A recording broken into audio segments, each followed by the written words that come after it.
C'est avec beaucoup de regrets que je vous annonce que j'arrête mes différentes chaînes YouTube, ma chaîne principale et celle-ci. Bon, j'arrête que jusqu'à septembre.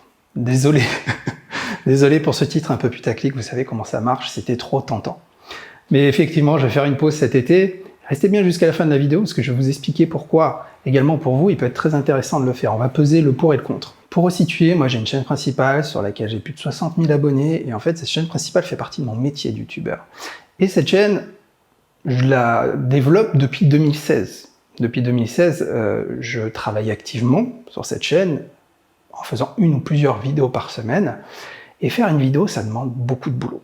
Ça demande beaucoup de boulot.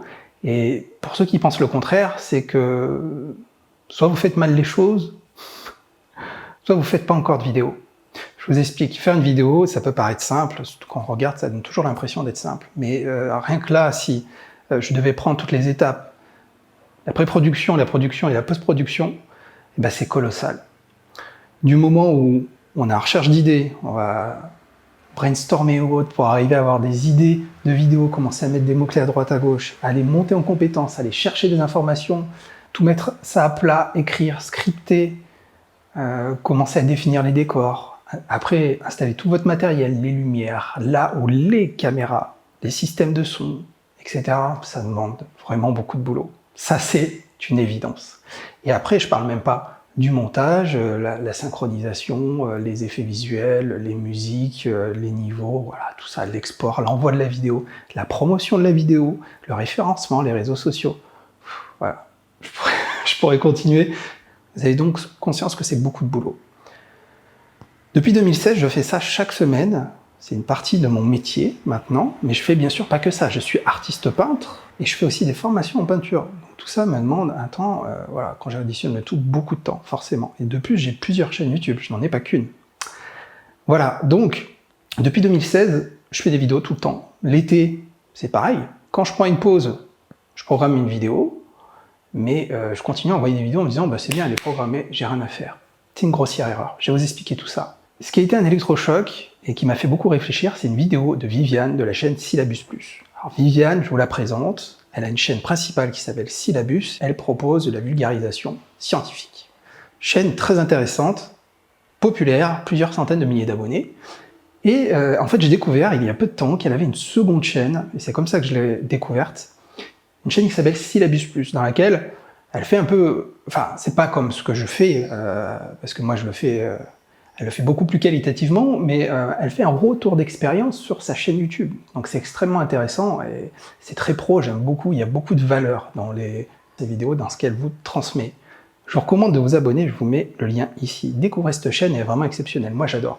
Et je suis tombé sur une vidéo de Viviane, il y a quelques temps, dans laquelle elle expliquait, voilà, elle mettait un problème sur la table en se demandant si il fallait que les youtubeurs prennent des vacances, et si oui, si c'était dangereux ou pas de le faire. Donc moi, ça a été un électrochoc en me disant, quand j'ai vraiment écouté sa vidéo, je vous mets le lien ici aussi également, je me suis dit, ok, il faut que je fasse une pause. Il faut que je fasse une pause, clairement. Pourquoi? Parce qu'elle argumente super bien. Elle vous fait comprendre. Alors attention, ces notions de pause, elles sont corrélées à votre audience. Si vous avez une chaîne avec quelques centaines, quelques milliers d'abonnés, et que vous faites des vidéos vraiment que de temps en temps, vous n'avez peut-être pas cette pression et ce besoin d'arrêter et d'avoir du recul. Mais quand on fait du contenu chaque semaine, croyez-moi, on est tout le temps en train de bouillir, en train de chercher la nouvelle vidéo à faire, penser aux problèmes techniques qui sont inhérents à la vidéo qu'on est en train de diffuser, monter la vidéo la semaine, plus penser à celle de la semaine prochaine. Voilà, c'est sans cesse. Et même quand on s'arrête, en fait, on continue à penser à cette vidéo et c'est voilà, c'est pas évident. C'est pas évident, et du coup on fait pas de véritable coupure. Alors je vous passe plein d'arguments parce qu'elle vous l'explique bien mieux que moi dans sa vidéo. Ce qui m'a convaincu, moi, c'est sur ma chaîne principale, j'ai l'impression de faire du surplace.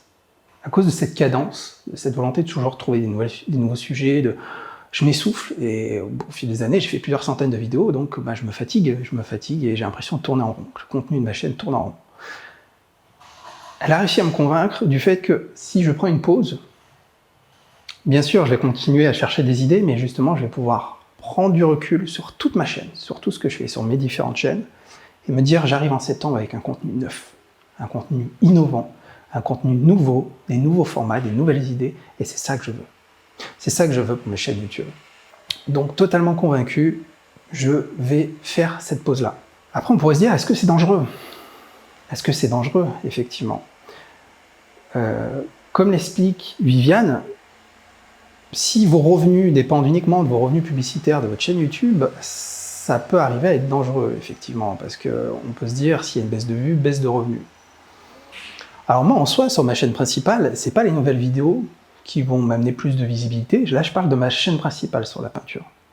C'est plutôt les anciennes sur lesquelles j'ai capitalisé, j'ai créé de la longue traîne, ce qu'on appelle de la longue traîne en référencement, et grâce à des vues suggérées, ou des vues sur les pages d'accueil, ou grâce aux mots-clés qui sont tapés directement sur YouTube, organiquement, j'arrive à avoir un trafic qui est tout à fait intéressant sur des vidéos qui datent. Donc ça ne changera rien. Par contre, comme on le sait, j'en ai parlé dans la vidéo, je vous mets le lien ici, vidéo que j'ai fait il y a quelques temps, c'est que il arrivait que YouTube me tape sur les doigts suite à une grosse pause. Suite à une grosse pause, que YouTube me dise « Hop, attention, là, si tu as une baisse de trafic, c'est à cause de toi, tu fais pas assez de contenu. » Donc on peut se dire, est-ce que ça va recréer ce phénomène-là? Je sais pas. Je sais pas, honnêtement, je sais pas. Mais donc, en soi, quel choix je fais? Est-ce que je continue à programmer des vidéos pour être sûr qu'il y a un flux de contenu et que je reste sous pression, je continue à aller lire mes commentaires pendant mes vacances, à liker, à aller voir, à gérer plein de choses, alors que... Ou alors, à contrario, est-ce que je fais cette pause, je prends du recul et je viens avec des idées neuves et je refais partir ma chaîne de plus belle à la rentrée? Eh ben, ça sera la deuxième option. Ça sera la deuxième option parce que déjà, ça sera une super expérience. On verra bien et je vous ferai bien sûr ce retour sur cette chaîne. On verra si en termes de statistiques, ça a été impactant ou non. Donc moi, effectivement, par mois, j'ai plusieurs centaines de milliers de vues sur mes vidéos. Donc ça peut être un risque. Mais en soi, c'est pas les revenus de YouTube, c'est pas la publicité YouTube qui me rémunère. Loin de là. Donc on va tester, on verra quel impact ça a eu sur moi, parce qu'effectivement, autant dire, je suis fatigué, psychologiquement, je suis tout le temps à fond en fait. Et c'est ce qui, je pense, freine ma créativité, mes nouvelles idées. Et voilà, très curieux de voir comment ça va arriver. Donc si vous avez une chaîne, posez-vous la question, est-ce que vous êtes fatigué? Est-ce que ça fait des années que vous faites ça? Si oui, est-ce qu'une pause serait intéressante à mettre en place? Est-ce qu'il y a un véritable risque?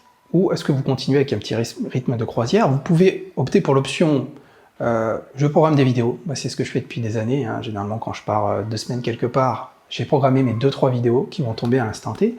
Mais le problème, c'est que je vais voir les commentaires. Je sais très bien qu'au moment de la sortie, je suis sur mon téléphone et je regarde les commentaires. Et quand on commence à une chaîne qui a plusieurs dizaines de milliers d'abonnés, ben, on peut avoir plusieurs centaines de commentaires par vidéo.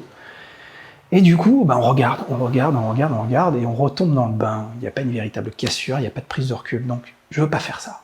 Mais vous pouvez le faire, vous pouvez programmer vos vidéos, soit ne pas en faire, soit continuer à faire vos vidéos si techniquement vous avez la possibilité de le faire. C'est une solution aussi. Donc voilà, qu'avez-vous pensé de cette vidéo? Petit pouce levé si vous avez aimé, et vous, qu'est-ce que vous allez faire? Qu'est-ce que vous allez faire? Dites-moi, je suis curieux de savoir, pour ce mois d'août. Est-ce que vous allez faire une petite pause ou pas? J'ai hâte de vous lire en commentaire, on échangera ensemble. Merci à vous, et puis à très bientôt pour une nouvelle vidéo, enfin, en septembre quoi. Ciao ciao les amis.